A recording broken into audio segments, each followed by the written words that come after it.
কৃষক দল চান্দিনা উপজেলা শাখার আয়োজনে বেগম খালেদা জিয়ার সুস্থতা ও বৈষম্য বিরোধী আন্দোলনের শহীদদের জন্য দোয়া কামনায় এক কর্মী সমাবেশ অনুষ্ঠিত হয়। 21 ডিসেম্বর শনিবার বিকেলে কুমিল্লার চান্দিনার দোলায় নোয়াবপুর উত্তর বাজারে সমাবেশে প্রধান অতিথির বক্তব্য প্রদান করেন জাতীয়তাবাদী কৃষক দলের বিজ্ঞান ও প্রযুক্তি বিষয়ক সম্পাদক ও ডিপ্লোমা ইঞ্জিনিয়ার্স অ্যাসোসিয়েশন অব বাংলাদেশের মহাসচিব প্রকৌশলী কাজী সাখাওয়াত হোসেন। এ সময় তিনি বলেন, বিএনপিকে ক্ষমতায় আসতে অবশ্যই শৃঙ্খলা আসতে হবে। চাঁদাবাজি, মাস্তানি, ঘুষ, দুর্নীতি, মদের ব্যবসা থেকে দূরে থাকতে হবে। ক্ষমতা আসতে হলে চাঁদাবাজি বন্ধ করতে হবে। তিনি আরো বলেন, গত 17 বছর সাধারণ মানুষ ভোটাধিকার প্রয়োগ করতে পারেনি। বৈষম্য বিরোধী ছাত্র আন্দোলনের পর ভোটাধিকার ফিরিয়ে আনতে অন্তর্বর্তীকালীন সরকারের আবির্ভাব হয়েছে। ভোটাধিকার ফিরে পেলে বিএনপি যোগ্য নেতৃত্ব প্রতিষ্ঠা করতে পারবে।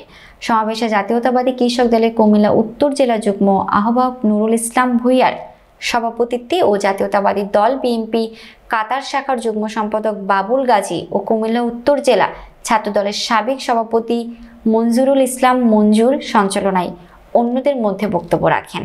কেন্দ্রীয় জাতীয়তাবাদী ছাত্র দলের সাবেক যুগ্ম সাধারণ সম্পাদক মোফাজ্জল হোসেন বশির, কুমিল্লা উত্তর জেলা কৃষক দলের যুগ্ম আহ্বায়ক শফিকুল ইসলাম, চান্দিনা উপজেলা ছাত্র দলের সাবেক সভাপতি শরীফুজ্জামান শরীফ, উপজেলা ছাত্র দলের সাবেক সভাপতি কাইম খান, পৌরসভা ছাত্র দলের সাবেক সভাপতি গোলাম মোস্তফা, যুব দলের নেতা তাজির আহমেদ, সাবেক ছাত্র নেতা মোহাম্মদ শাহজালাল।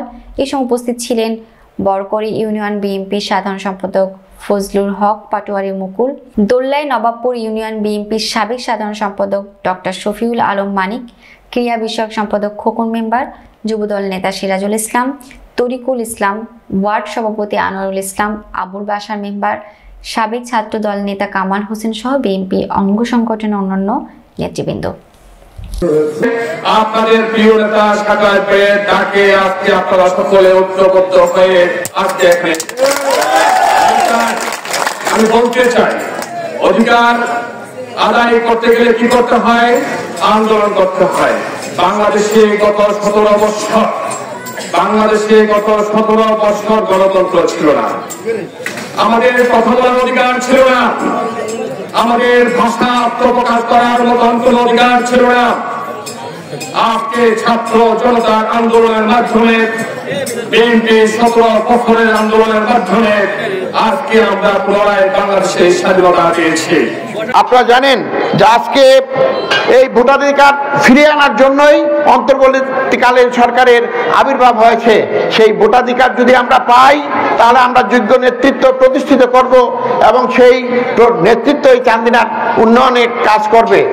এই জিয়াউর রহমানের যে খাল খনন কর্মসূচি, পানি সংরক্ষণ করবে খালে, সেই সংরক্ষিত পানি মেশিনের সাহায্যে বিজ্ঞান ভিত্তিক ভাবে উত্তোলন করে ফসল দ্বিগুণ তিনগুণ তৈরি করে খাদ্য সম্পূর্ণ করাই ছিল আমাদের জিয়াউর রহমানের খাদ্য বিপ্লব।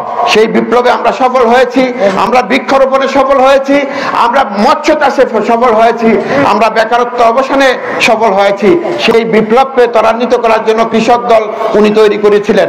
আমরা নির্বাচন, সুতরাং নির্বাচনে যদি বিএনপিকে ক্ষমতায় আনতে চান, যারা বিএনপি করেন, বিএনপির আদর্শকে লালন করেন, অবশ্যই আপনাদেরকে শৃঙ্খলা আসতে হবে। আপনাদের চাঁদাবাজি মাস্তানি করে এখানে পার পাওয়ার কোনো সুযোগ নাই। কারণ বিএনপিকে ক্ষমতা আনলে 1 বছর পরে যখন নির্বাচন হবে, অথবা সরকারের তফসিল অনুযায়ী যে সময় নির্বাচন হবে, তাহলে মানুষ আমাদের কাছ থেকে মুখ ফিরিয়ে নিবে, ভোট দিবে না। সুতরাং বিএনপিকে ক্ষমতা আসতে হলে আপনাদের মাস্তানি, আপনাদের চাঁদাবাজি, আপনাদের ঘুষ দুর্নীতি, আপনাদের মদের ব্যবসা, এগুলা থেকে বিরত থেকে একটা সুশৃঙ্খল নবাবী নবাবপুর তৈরি করতে হবে।